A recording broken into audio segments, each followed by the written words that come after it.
want to cut for a moment? So kids go on this side. So you're David. I am, yes. And you're from International Needs. That's right. My kids are going to throw at you our high five questions. Okay. And then after that, over to you to tell us what you do, why, and from there. Okay. So You're actually not going to throw anything at you. not throwing things. Okay, Thank not you. throwing things at you. Yeah. Cool. It is giving you questions. Okay. Like this, not that. Go on then, Jake. Go on, Belle. So first question. Chocolate or sweet? Oh, Bananas? it's not there. Oh. Oh, no. And you have to leave a space to answer as well, my love. Go for it. Oh, yeah. Chocolate or sweet? Oh, that is a tough one. I think chocolate, but it's very, very close. Bananas or apples? I was going to say mango, but that's not an official. this week, No, banana. Custard or jelly?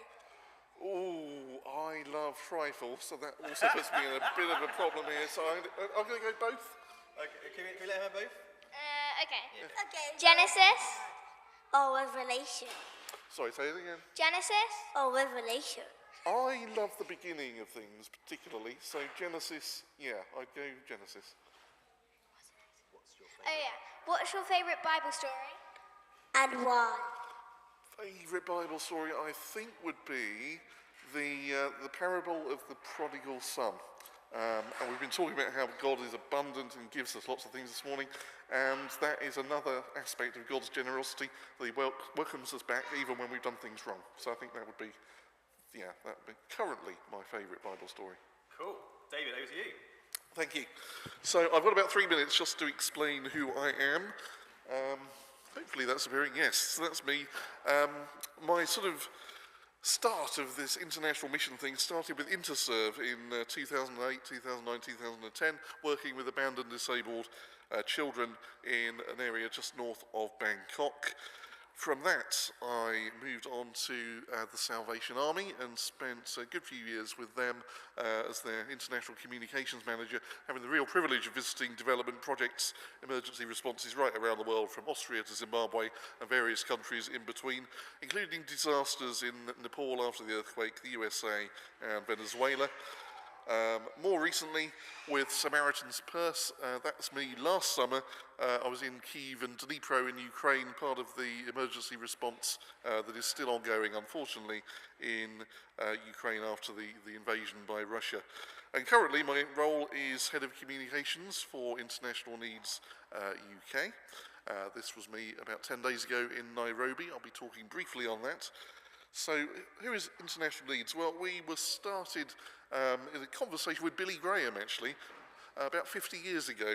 The guy who you don't recognise there with Billy Graham is Ray Harrison, a New Zealander, and he devised a new model of mission, which was more about letting the local partners explore and identify the needs, and the global partners from the West particularly, who have money and resources, then support that in whatever way possible.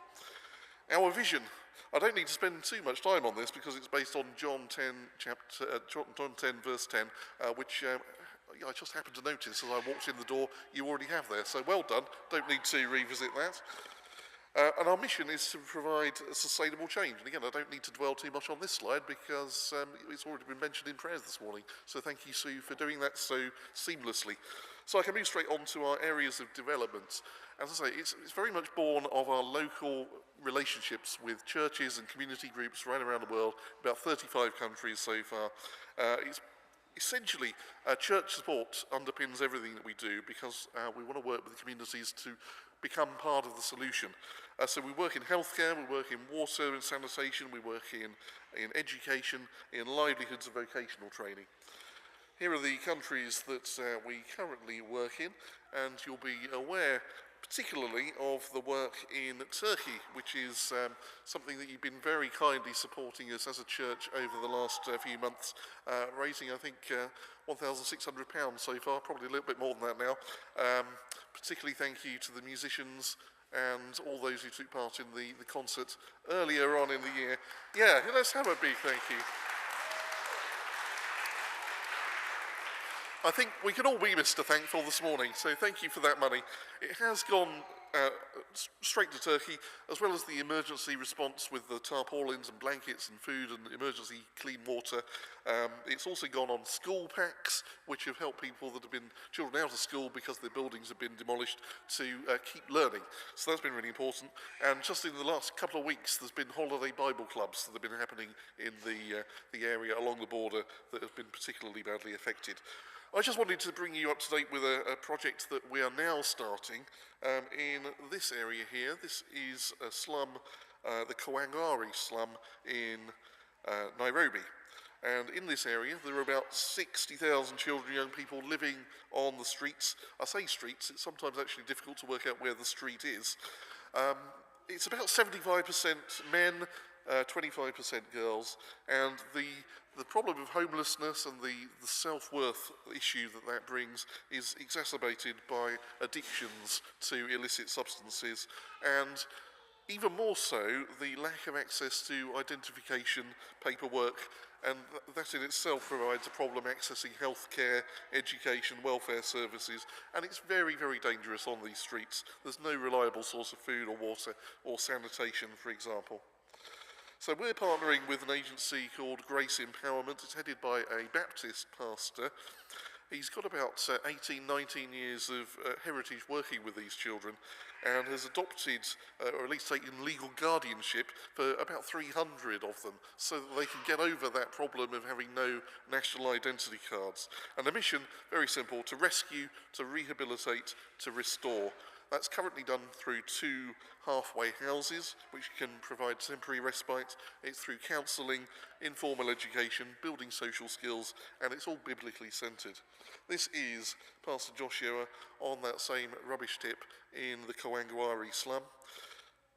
We've been thinking about food this morning as part of our Harvest Festival, and food is really crucial to this.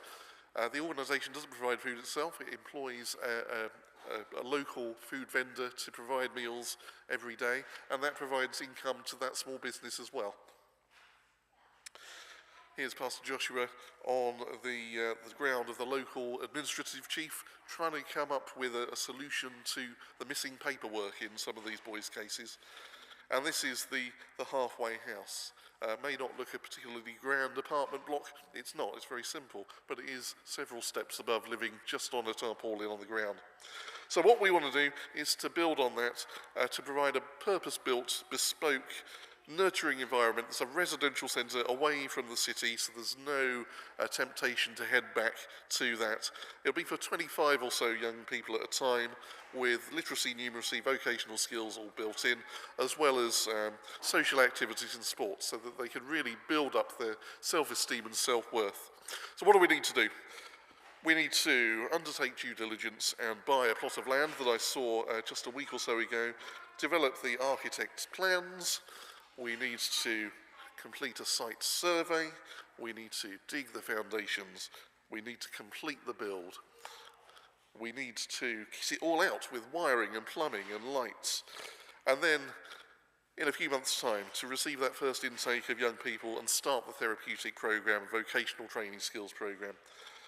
And that may be mechanics, it may be catering, it may be agriculture, and it may be a whole load of other things. We're building on the talents, the interests, the passions of the young people themselves.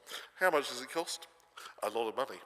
It's going to be about 300,000, 400,000 in total. Our first phase for the land, the fees, the roofing, the kit out is about 136,000. There's plenty more information on the stand over at the side if you want to ask me about it in detail later on. If you want to hear from Pastor Joshua, he's on Premier Radio in the next couple of weeks. Listen out to them. Hopefully to be confirmed, but we're planning to get him here for one of your midweek meetings, and you're cordially invited, knowing your interest in music, to a Graham Kendrick concert, which will be raising money for this particular initiative on the 2nd of December, not too far away in Wallington. Have a look at our website, ineeds.org.uk, to find out more about that. So that's International Needs and our current programme. Thank you.